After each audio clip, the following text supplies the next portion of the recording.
Meu brother, quando você passa aqui pela rua da frente, você olha aquele prédio ali, diz, meu Deus do céu, o que é que está acontecendo aí dentro da Assembleia Legislativa? Hoje vamos desmistificar tudo, vamos ver como é que os caras trabalham lá dentro, o que é que funciona, o que não foi, a história. O programa Rebobinando está só começando, papai. Senta no sofá e presta atenção, chama.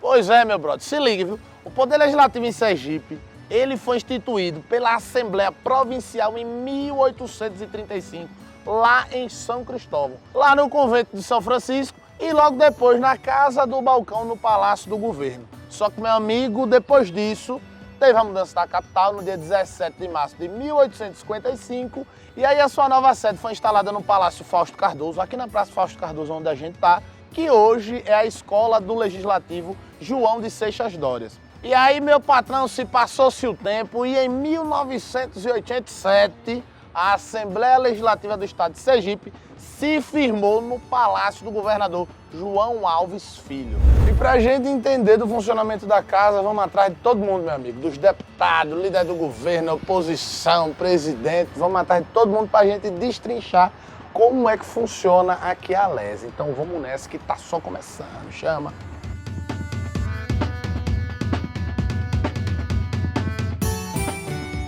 Deputado, eu queria que o senhor explicasse pra gente uma coisa que é muito comum da sociedade e que a gente às vezes fica se perguntando, como é o dia a dia de um deputado aqui? O que é que faz no dia a dia? Chega, bate o ponto, toma um café, senta, ouve as pessoas, como é que funciona aqui? Bom, o dia a dia ele é composto de alguns elementos. Primeiro, a presença na Assembleia Legislativa. Todo deputado tem um gabinete, tem a sua equipe de trabalho e ele chega para trabalhar e aqui vem ao seu gabinete e vai despachar as ações da Assembleia e atender a comunidade nas suas reivindicações. Então, eu, particularmente, venho diariamente à Assembleia. Quando não estou na Assembleia de segunda a sexta, estou em algum município, em alguma cidade do interior ou realizando alguma visita, alguma viagem para Brasília, em regra, ou outra cidade, quando tem uma ação efetiva em relação ao parlamento, reunião partidária, discussão com outros deputados para a representação de questões que estão a nível federal, reunião da ALESE, porque a Assembleia Legislativa de Sergipe e as demais do Brasil têm pautas em comum que são discutidas na UNALI, que é a Associação de Todos os Deputados. Então, fazer essa relação e essa conversa. E temos 3 dias na semana, sessões agora virtuais. Antigamente nós tínhamos 4 dias de sessões presenciais. Segunda à tarde, terça, quarta e quinta pelas manhãs. É que a gente agora, vê na televisão. Isso, agora a TV Alés transmite. Sim, a TV Alés. E a gente tem terça, quarta e quinta sessão mista, alguns deputados presentes e outros deputados virtualmente. E esses discursos que tem nas sessões, já vem com um tema ou são debatidos pelos deputados? Porque a gente quer tirar todas as nossas dúvidas, né? Desmistificar mesmo o trabalho. Então vocês já trazem assim do seu gabinete, já levam lá para ser discutido ou alguém abre essa pauta para ser debatida? O expediente é formado a sessão normal, ela tem um pequeno expediente e o grande expediente. No pequeno expediente você tem 5 minutos de tempo para fazer alguma observação.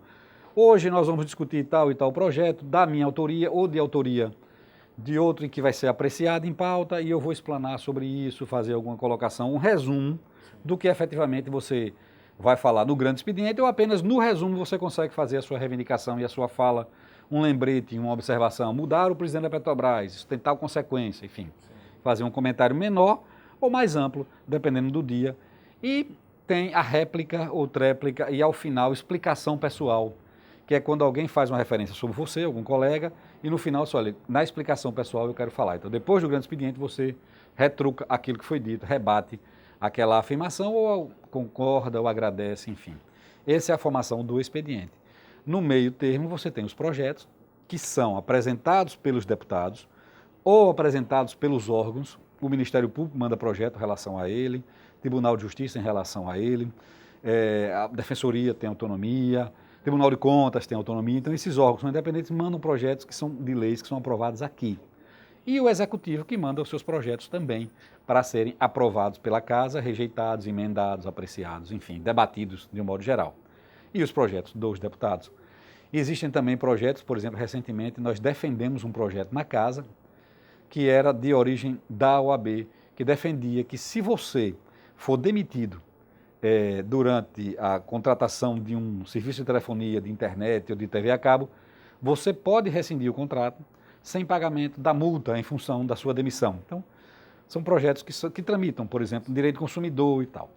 Ações que estão voltadas à competência da Assembleia Legislativa, direito penal, direito civil, Constituição Federal, lá na Câmara Federal e no Senado. Então, é mais ou menos assim o sistema de funcionamento da Assembleia, e existem também a sua formação de trabalho interno. Você tem aqui na Assembleia 16 comissões. A comissão principal é a Comissão de Constituição e Justiça, por onde todos os projetos passam. Depois, se for na área da agricultura, na área da educação, de segurança pública, de infraestrutura, de serviço público, ela é desmembrada para as demais comissões. Comissões de 7 membros, comissões de 9 membros e comissões menores de 5 membros, como, por exemplo, a redação final, que é aquele que revisa o projeto na sua redação depois de aprovado, antes da publicação, para que saia redondinho, corrija um erro material, um erro gráfico, coisa desse sentido. Essas comissões trabalham, recebem os processos legislativos, projetos legislativos, passam por ela, resoluções, título de cidadão, etc. E depois vem ao plenário para votação. E aí, quando aprovados, quando emendados, vão para a redação final e está concluído o trabalho. Mais ou menos assim, a Comissão de Constituição e Justiça é uma comissão que precede as demais, que passando, não havendo vício constitucional, as outras questões são de méritos. E ela impede um projeto de ir para o plenário. Na CCJ, se ela não passa, não pode ser apreciada em plenário. Nas demais comissões, pode sim ser apreciada em plenário, se houver, mesmo que haja rejeição. A CCJ só mediante um caso extraordinário, um requerimento. Então, é mais ou menos esse o arcabouço de funcionamento. Mas esse período entre projeto até virar lei demora mais ou menos assim. Tem uma média ou varia muito do projeto? Varia, inclusive, por exemplo, tem um regime de urgência, né? Porque, por exemplo, você tem sessões sucessivas. Então, entre a votação do projeto hoje, em primeira discussão, em segunda, em terceira discussão, dependendo do tamanho e da importância da lei. Uma mudança à Constituição, ela precisa de dias entre a primeira e a segunda votação, ela precisa de número mínimo de votos, não pode ser maioria simples, 7 deputados na casa dos 11 que estavam presentes aprovar a lei. Lei ordinária pode, mas se for uma PEC, uma emenda à Constituição, temos que ter pelo menos 16 presentes com voto sim. Se tivermos 15, sim ou não, não pode. Ou abstenção, não vale. Então, dependendo da hierarquia da lei, ele tem um rito a ser seguido e um número de votos necessário para que ocorra. Por isso que o quórum para determinadas votações é importante. Quando nós temos quórum reduzido, deputados viajando, deputados com licença ou qualquer coisa, você não pode votar determinados projetos em função dessa questão. Essas são as hierarquias das leis aqui na casa e que devem ser obedecidas, os interstícios de dias ou de sessões entre uma votação e outra, para que se cumpra o rito. Se não cumprir, a lei pode ser declarada inconstitucional, pode ser suspensa, pode ser revista pela Justiça ou por qualquer outro órgão de controle.